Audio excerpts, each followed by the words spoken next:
Are you hungry? Yes. So am I. Never have I felt so hungry before. These three sentences that I just said are an example of inversion. Hi, welcome to Jen's Jyugyou.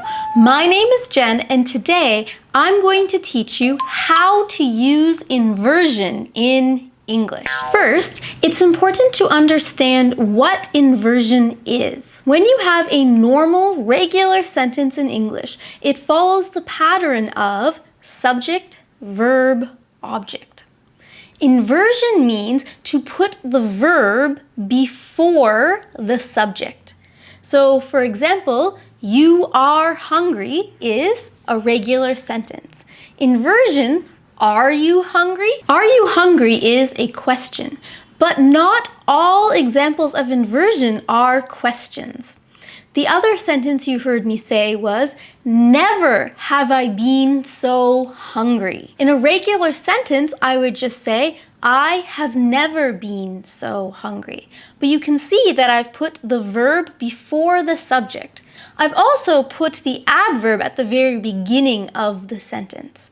So inversion mostly is making sure your verb is before the subject, and we'll talk about the other grammar rules as we go along. Today we're going to talk about 7 main ways that native speakers use inversion in English. First is questions. So a regular sentence, you are hungry, when we invert or change the order of the subject and the verb, it becomes, are you hungry? He is coming to the party.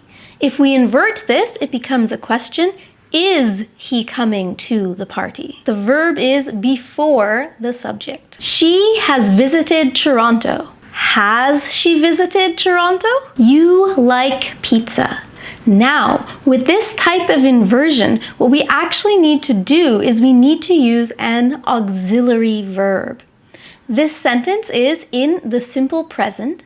So the auxiliary verb for the simple present is do or does. So do you like pizza? And do is a verb coming before the subject. They ate dinner. Again, if we want to invert this sentence, we need to use an auxiliary verb. Ate is in the simple past, and the auxiliary verb for the simple past is did. Did they eat dinner? The second way that we use inversion in English is to have a negative adverb or negative adverbial phrase at the beginning of the sentence, and then we invert the verb and the subject. We do this in order to emphasize our point or to make it more dramatic or surprising or shocking to our listener or reader. For example, in the introduction you heard me say, never have I felt so hungry before. A regular sentence, I have never felt so hungry before. But we are inverting it to make it stronger and to emphasize the fact that I'm extraordinarily hungry, I'm starving. Never have I felt so hungry before. For this second type of inversion, there's actually a grammar formula which you can follow. So you'll start with your negative adverb or negative adverbial phrase, then your auxiliary verb, then your subject, then your main verb, and then if you have one, your object. There are several really common negative adverbs and negative adverbial phrases that we use in this way. So let's take a look at a few of them. One of the most common is not only, but also. Not only, but also. For example, not only do my neighbors have screaming children who make noise all the time, but they also bought a puppy which keeps barking and making noise. Hardly ever do I take out the trash. This is because my husband does it. In a regular sentence, I hardly ever take out the trash. But if I want to be more emphatic about it, hardly ever do I take out the trash. Seldom do we eat after midnight. Rarely do people win the lottery twice. I got back to my hotel room and was relaxing. Only then did I realize someone had stolen my wallet. No sooner had I finished cleaning the floor Then my husband walked across it with muddy boots. Scarcely had I left my apartment without an umbrella when it started to rain. Once, I gave a private English lesson to a Japanese man. Only later did I realize that he was actually Kazuki Kitamura, a famous Japanese actor. Nowhere had I eaten such delicious sushi until I lived in Japan. The man felt very happy because many people were smiling at him. Little did he realize they were smiling because his fly was undone. Jack worked 3 jobs.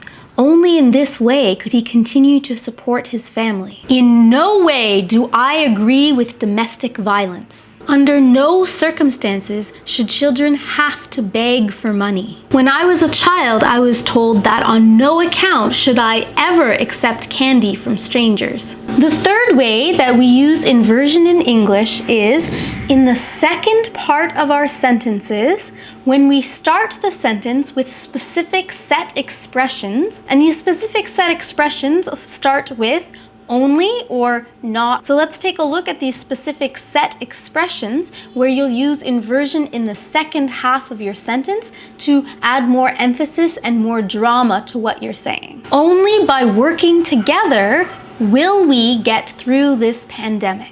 Only after giving the child a peanut butter sandwich did she realize the child was allergic to nuts. Only when she had taken a bath could she finally relax. Not until the criminal was arrested and convicted did the family finally feel safe again. Not since her own wedding had she eaten such delicious cake. Fourth way in English that we can use inversion is if we want to be more formal and we're making an if conditional that has one of 3 specific words: were, had, or should.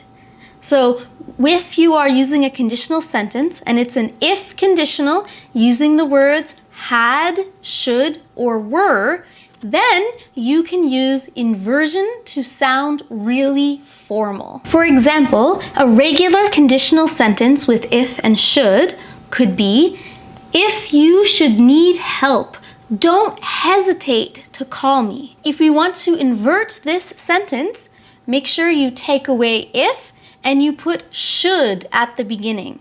Should you need any help, don't hesitate to call me. Should you need any help, don't hesitate to call me. This is an example of a conditional sentence, but we're removing if and we're using inversion to make it more formal.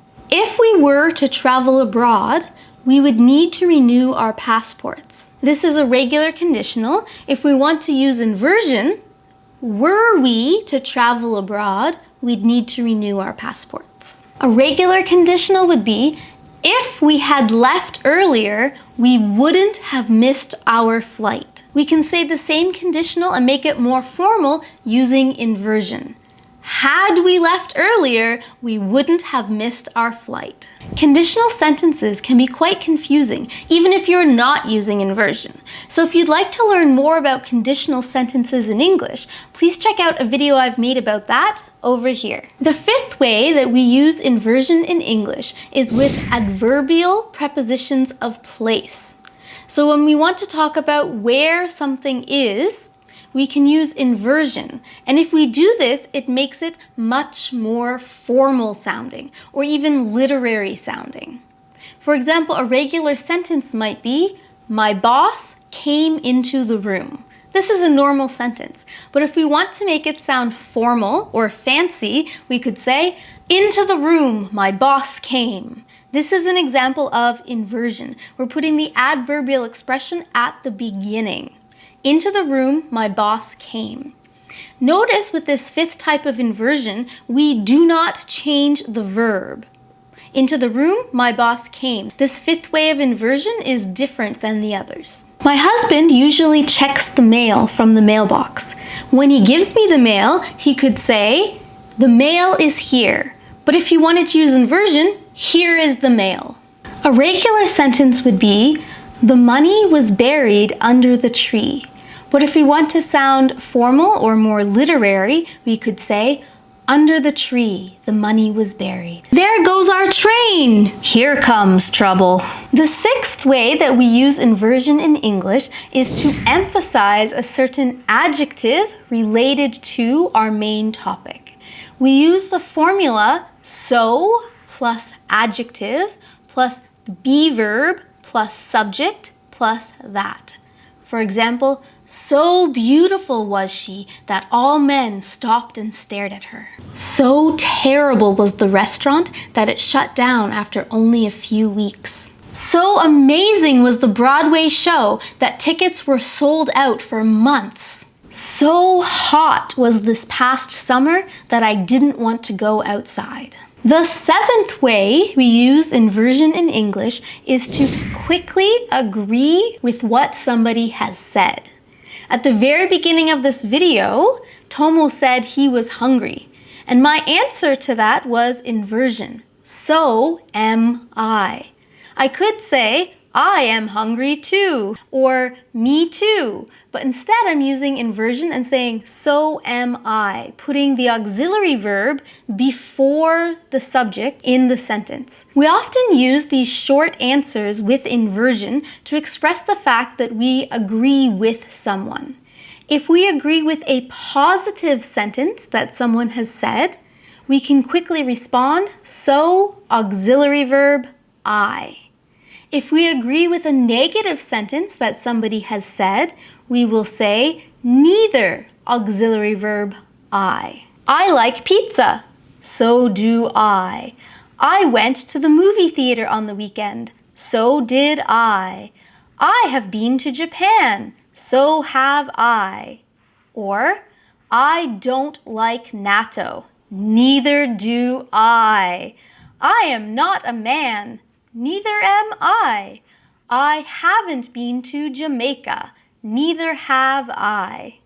These are examples of using inversion for short responses to show your agreement.